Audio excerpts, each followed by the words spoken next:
ಅಂಧಕಾರದಲ್ಲಿ ಅಲಿದಾಡುತ್ತಲಿರುವೆ, ಕಂಗಳಿದ್ದು ತಂದೆ ಏನೂ ಕಾಣದಿರುವೆ, ಏಕೆ ಇನ್ನೂ ದೇವ ಕರುಣೆ ತೋರದಿರುವೆ, ಬೆಳಕಿನೆಡೆಗೆ ಬೇಗ ನಡೆಸು ನನ್ನ ಪ್ರಭುವೆ. ಯಾರೀ ಅಯ್ಯಪ್ಪ? ಯಾಕೆ ಅಯ್ಯಪ್ಪ ಸ್ವಾಮಿಯ ಮಾಲೆ ಹಾಕೋತಾರೆ? ಏನಿದರ ಪ್ರೊಸೆಸ್? ಏನು ಆ ತತ್ವಮಸಿ? ಏನೀ ಅಯ್ಯಪ್ಪ ಸ್ವಾಮಿಯ ದೀಕ್ಷೆ? 6 ವಾರ ಏನು ಅಯ್ಯಪ್ಪ ಸ್ವಾಮಿ ಮಾಲೆ ಹಾಕ್ಕೊಂಡು ಮನೆ ಬಿಟ್ಟು ಬ್ರಹ್ಮಚರ್ಯನ ಪಾಲಿಸುವ ಉದ್ದೇಶ ಏನು? ಮಾಮೂಲಿಯಾಗಿ ನಾವು ಯಾವ ರೀತಿ ಇರ್ತೀವಿ, ಏನಾದರೂ ಮಾಡಬೇಕಂದ್ರೆ ಮಾಡಿಬಿಡ್ತೀವಿ, ಏನಾದರೂ ತಿನ್ನಬೇಕಂದ್ರೆ ತಿನ್ಬಿಡ್ತೀವಿ, ಏನಾದರೂ ನೋಡಬೇಕಂದ್ರೆ ನೋಡಿಬಿಡ್ತೀವಿ. ಸಿಗರೇಟ್ ಸೇದಬೇಕಾ, ಡ್ರಿಂಕ್ಸ್ ಮಾಡಬೇಕಾ, ಯಾರಿಗೆ ಕೆಟ್ಟದಾಗ ಬೈಬೇಕಾ, ಎಲ್ಲ ಮಾಡ್ತೀವಿ. ಯಾವುದೇ ಕಂಟ್ರೋಲ್ ಇಲ್ಲ. ಒಳಗಡೆಯಿಂದ ಎಲ್ಲೋ ಇದು ಸರಿ ಇಲ್ಲ ಅನ್ನಿಸಿದ್ರು ಕಂಟ್ರೋಲ್ ತಪ್ಪಿಬಿಡ್ತೀವಿ. ನಮ್ಮ ಒಳಗಡೆ ಇರುವಂತಹ ಇಂಟರ್ನಲ್ ವೀಕ್ನೆಸ್ಗಳೇನಿದೆ, ಕೆಟ್ಟ ಚಟಗಳೇನಿದೆ, ಅದನ್ನು ಬಿಡಬೇಕು ಅಂತಂದರೆ ನಾವು ಈ ಅಯ್ಯಪ್ಪ ಸ್ವಾಮಿಯ ಮಾಲೆ ದೀಕ್ಷೆನ ತಗೋಬೇಕು. ದೀಕ್ಷೆ ತಗೊಳ್ಳೋದ್ರಿಂದ ಏನಾಗುತ್ತೆ ಅಂದರೆ ನಾವು ಹೊಸ ಹ್ಯಾಬಿಟ್ನ ಸೃಷ್ಟಿ ಮಾಡಬೇಕು ಅಂದರೆ, ನಮ್ಮ ಮೈಂಡ್ ಕಂಟ್ರೋಲ್ ಮಾಡಬೇಕು ಅಂದರೆ ಇದಕ್ಕೊಂದು ಸೂಕ್ತ ವೇದಿಕೆ ಸಿಗದಾಗತ್ತೆ.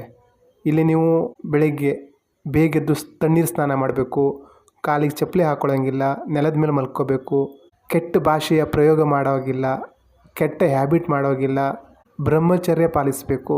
ಒಟ್ಟಾರೆ ಯಾರು ಮಾಲೆ ಹಾಕ್ಕೊಂಡಿರ್ತಾರೋ, ದೀಕ್ಷೆ ತಗೊಂಡಿರ್ತಾರೋ ಅವ್ರನ್ನ ಹೆಸರು ಹಿಡಿದು ಸಹ ಸಂಬೋಧಿಸುವ ಹಾಗಿಲ್ಲ, ಸ್ವಾಮಿ ಅಂತಲೇ ಕರಿಬೇಕು. ಯಾಕೆಂದರೆ ಹೆಸರು ಅಂದರೆ ಈಗೋ, ನಾನು ಇಂಥವನು, ಅದನ್ನು ಬಿಡಲಿಕ್ಕೆ ಸ್ವಾಮಿ ಅಂತ ಸಂಬೋಧನೆ ಮಾಡ್ತಾರೆ. ಸ್ವಾಮಿ ಅಂದರೆ ಸಾಕ್ಷಾತ್ ಅಯ್ಯಪ್ಪ ಅಂತ ಅರ್ಥ.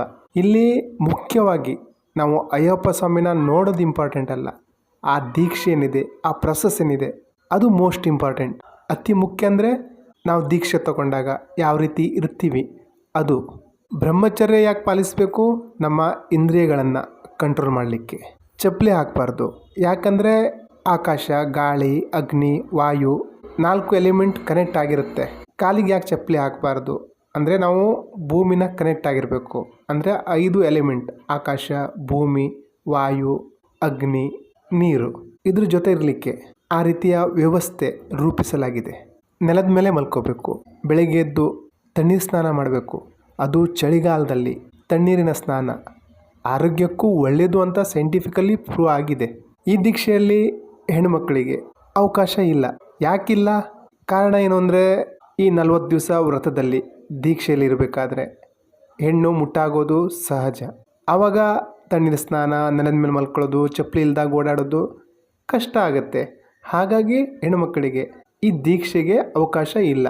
ಚಿಕ್ಕ ಮಕ್ಕಳು ಅಥವಾ 60 ವರ್ಷ ಮೇಲ್ಪಟ್ಟವರು ಹಾಕೋಬಹುದು, ಹಾಕ್ತಾರೆ ಸಹ. ಇದೊಂದು ಕಾರಣ ಬಿಟ್ಟರೆ ಮತ್ತೆ ಹೆಣ್ಮಕ್ಳು ಅಯ್ಯಪ್ಪ ಸ್ವಾಮಿ ಮಾಲೆ ಹಾಕ್ಕೊಳ್ಬಾರ್ದು ಅನ್ನೋದಕ್ಕೆ ಬೇರೆ ಏನು ಕಾರಣ ಇಲ್ಲ. ನಾನಿಲ್ಲಿ ಕೆಲವೊಬ್ಬರು ಸ್ವಾಮಿಗಳನ್ನು ನೋಡಿದಾಗ ನನಗನ್ಸಿದ್ದೇನೆಂದರೆ, ಈ ಕೆಲವೊಬ್ಬರಿಗೆ ಈ ಅಯ್ಯಪ್ಪ ಸ್ವಾಮಿ ಅಂದರೆ ಯಾರು, ಆ ದೀಕ್ಷೆಯ ಅರ್ಥ ಏನು, ಶಬರಿಮಲೆಯಲ್ಲಿ ಬರೆದಿರುವಂತಹ ಆ ತತ್ವಮಸಿ ಏನು ಗೊತ್ತಿಲ್ಲದೆ ಮಾಲೆ ಹಾಕ್ತಾರೆ. ಯಾಕೆ ಮಾಲೆ ಹಾಕಿದ್ದಾರೆ ಅಂತ ಕೇಳಿದ್ರೆ ಟೆನ್ಷನ್ ಇತ್ತು, ಅಥವಾ ಕುಡಿದನ್ನು ಬಿಡಬೇಕು, ನನ್ನ ಫ್ರೆಂಡ್ ಹಾಕ್ಕೊಂಡ್ರು ಅದಕ್ಕೆ ಹಾಕ್ತಾಯಿದ್ದೀನಿ, ಮನೇಲಿ ಫೋರ್ಸ್ ಮಾಡಿದ್ರು ಹಾಕ್ತಾಯಿದ್ದೀನಿ. ಏನೂ ಗೊತ್ತಿಲ್ಲ ಅಯ್ಯಪ್ಪ ಅಂದರೆ ಏನು, ಕಾಮ, ಕ್ರೋಧ, ಮದ, ಮೋಹ, ಮತ್ಸರ, ಅಹಂಕಾರ ಏನೂ ಗೊತ್ತಿಲ್ಲ. ಒಂಥರ ಟ್ರೆಂಡ್ ಆಗಿಬಿಟ್ಟದೆ. ಆ ವಿಭೂತಿ ಏನು, ಆ ರುದ್ರಾಕ್ಷಿ ಮಾಲೆ ಏನೂ ಅರ್ಥ ಗೊತ್ತಿಲ್ಲದೆ ಸುಮ್ಮನೆ ಮಾಲೆ ಹಾಕ್ಕೊಂಡ್ರೆ ಬಸ್ ಅವ್ರಿಗೆ ಲಾಭ ಆಗತ್ತೆ ಬಿಟ್ಟರೆ ಇವ್ರಿಗೇನು ಲಾಭ ಆಗುತ್ತೆ ಅಂತ ನನಗನ್ಸಲ್ಲ. ಯಾಕಂದರೆ ಆ ದೀಕ್ಷೆಯ ಮೇನ್ ಪ್ರೊಸೆಸ್ ಅದರ ಅರ್ಥನೇ ಗೊತ್ತಿಲ್ಲ. ನಾನು ಸುಮಾರು ಸ್ವಾಮಿಗಳನ್ನ ನೋಡಿದ್ದೀನಿ, ಅಬ್ಸರ್ವ್ ಮಾಡಿದ್ದೀನಿ. ಗುಟ್ಕಾ, ಮಧು, ಸಿಗರೇಟು ಯಾವುದೂ ಬಿಟ್ಟಿಲ್ಲ, ಕದ್ದು ಮುಚ್ಚಿ ತಗೊಂಡು ಹೋಗ್ತಾ ಇದ್ದಾರೆ. ಯಾರಿಗೆ ಮೋಸ ಮಾಡ್ತಾಯಿದ್ದಾರೆ?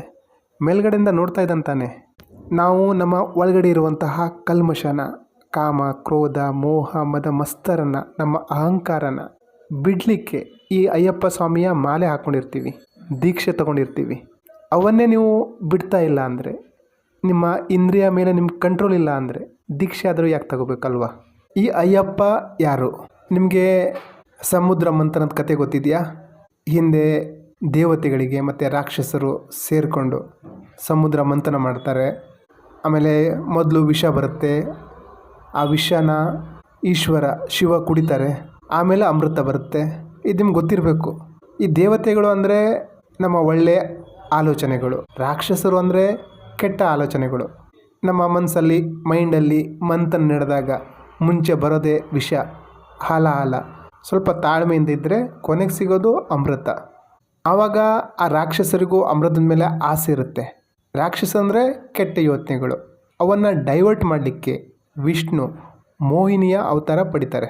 ಇಲ್ಲಿ ಮೋಹಿನಿ ರಾಕ್ಷಸರನ್ನು ಡೈವರ್ಟ್ ಮಾಡ್ತಾರೆ.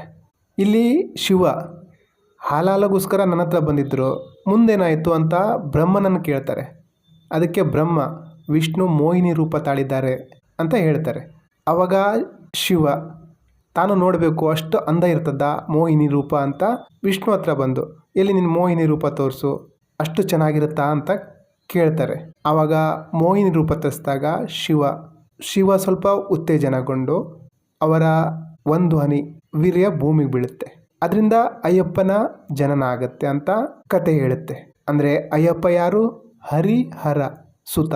ಹರಿ ಅಂದರೆ ವಿಷ್ಣು, ಹರ ಅಂದರೆ ಶಿವ, ಹರಿಹರ ಸುತ. ಯಾಕೆ ಈ ರೀತಿ ಆಯಿತು ಅಂದರೆ ಅದಕ್ಕೆ ಕಾರಣ ಇದೆ. ಮಹಿಷಿ ಅನ್ನೋ ಒಂದು ರಾಕ್ಷಸಿ ಇರ್ತಾಳೆ. ಇಲ್ಲಿ ಮಹಿಷಿ ಅಂದರೆ ಅಜ್ಞಾನ. ಈ ಮಹಿಷಿ ತಪಸ್ಸು ಮಾಡಿ ಏನು ವರ ಪಡೆದಿರ್ತಾಳೆ ಅಂದರೆ, ಶಿವನಿಗೆ ವಿಷ್ಣುವಿಗೆ ಇಬ್ಬರ ಕೂಡುವಿಕೆಯಿಂದ ಮಗು ಹುಟ್ಟಿದರೆ ಅದರಿಂದ ನಾನು ಸಾವಾಗಬೇಕು ಅಂತ ವರ ಪಡೆದಿರ್ತಾರೆ. ಯಾಕಂದರೆ ಇದು ಸಾಧ್ಯ ಇಲ್ಲಲ್ವಾ, ಹಾಗಾಗಿ nothing is impossible in this creation. ಅಜ್ಞಾನ ಏನು ಹೇಳುತ್ತಂದರೆ ಇದು ಸಾಧ್ಯವಿಲ್ಲ ಅಂತ. ಆದರೆ ಅಸಾಧ್ಯವಾದುದು ಯಾವುದೂ ಇಲ್ಲ ಅಂತ ಹೇಳಲಿಕ್ಕೆ ಈ ಕತೆ. ಇದಾಗಲ್ಲ, ಇದು ನನ್ನ ಕೈಲಾಗಲ್ಲ, ಇದು ಸಾಧ್ಯವಿಲ್ಲ ಅಂತ ಹೇಳುವ ಅಜ್ಞಾನನ ಸಾಯಿಸಲಿಕ್ಕೆ ಅಯ್ಯಪ್ಪ ಹುಟ್ಟಿದ್ದು. ಅಂದರೆ ನಾವು 48 ದಿವಸ ವ್ರತ ಮಾಡಿದಾಗ, ಇದು ನನ್ನ ಕೈಯಲ್ಲಿ ಬಿಟ್ಟಿರ್ಲಿಕ್ಕೆ ಆಗಲ್ಲ ಅಂದಿದ್ದನ್ನು ಮಾಡಿದಾಗ, ಆ ರೀತಿ ಜೀವನ ಪರ್ಯಂತನೂ ಇರಬಹುದು.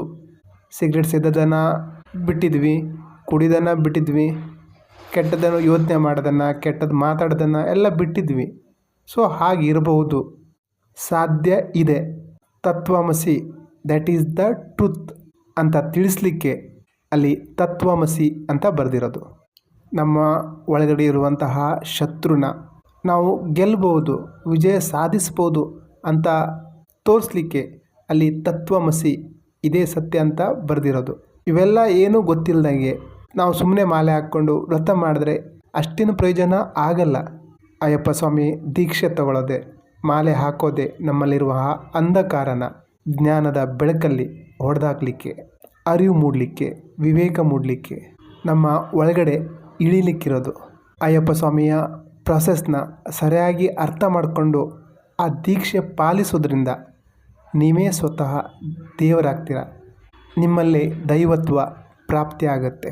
ಅಯ್ಯಪ್ಪ ಸ್ವಾಮಿ ಮಾಲೆ ಹಾಕ್ಕೊಂಡಾಗ, ಶಬರಿಮಲೆಗೆ ಹೋದಾಗ ಅಲ್ಲಿನ 18 ಮೆಟ್ಟಿಲು ಇರ್ತದಲ್ಲ, ಆ 18 ಮೆಟ್ಟಿಲು ಯಾವುದರ ಸಂಕೇತ ಅಂದರೆ, ಕೆಳಗಡೆ ಇರುವಂತಹ 5 ಮೆಟ್ಟಿಲು ನಮ್ಮ ಸೆನ್ಸಸ್, ಪಂಚೇಂದ್ರಿಯ. ತಾನು ಪಂಚೇಂದ್ರಿಯನ ಗೆದ್ದಿದ್ದೀನಿ, ಇಂದ್ರಿಯಗಳ ವಶ ಆಗಲಿಲ್ಲ, ಹಾಗಾಗಿ ನಾನು ಈ 5 ಮೆಟ್ಟಿಲು ಹತ್ತಲಿಕ್ಕೆ ಯೋಗ್ಯ ಅಂತ ಹತ್ತೋದು. ಆಮೇಲೆ 8 ಮೆಟ್ಟಿಲು, ಕಾಮ, ಕ್ರೋಧ, ಮೋಹ, ಮದ, ಮತ್ಸರ, ಲೋಭ, ಅಸೂಯೆ, ಜಂಬ, ಇವೆಲ್ಲವನ್ನು ನಾನು ಗೆದ್ದಿದ್ದೀನಿ ಅಂತ 8 ಮೆಟ್ಟಿಲು ಹತ್ತೋದು. ಮುಂದಿನ 3 ಮೆಟ್ಟಿಲು ಸತ್ವಗುಣ, ರಜೋಗುಣ, ತಮೋಗುಣ. ಇದನ್ನು ನಾನು ಅರ್ಥ ಮಾಡ್ಕೊಂಡಿದ್ದಕ್ಕೆ ಈ 3 ಮೆಟ್ಟಿಲು ಹತ್ತಾ ಇದ್ದೀನಿ ಅಂತ ಹತ್ತೋದು. ಕೊನೆಯ 2 ಮೆಟ್ಟಿಲು ವಿದ್ಯಾ, ಅವಿದ್ಯ. ಏನು ತಿಳ್ಕೊಳ್ಬೇಕಾಗಿತ್ತು ಅದನ್ನು ತಿಳ್ಕೊಂಡಿದ್ದಕ್ಕೆ ಕೊನೆಯ ಮೆಟ್ಟಿಲು 18 ಮೆಟ್ಟಿಲು ಏರಿದಾಗ ಕೊನೆಯಲ್ಲಿ ಅಯ್ಯಪ್ಪ ಸ್ವಾಮಿಯ ಗರ್ಭಗುಡಿಯ ಮೇಲ್ಗಡೆ ಸಿಗೋ ಪದವೇ ತತ್ವಮಸಿ. ಯು ಆರ್ ದ್ಯಾಟ್, ಅದು ನೀನೇ.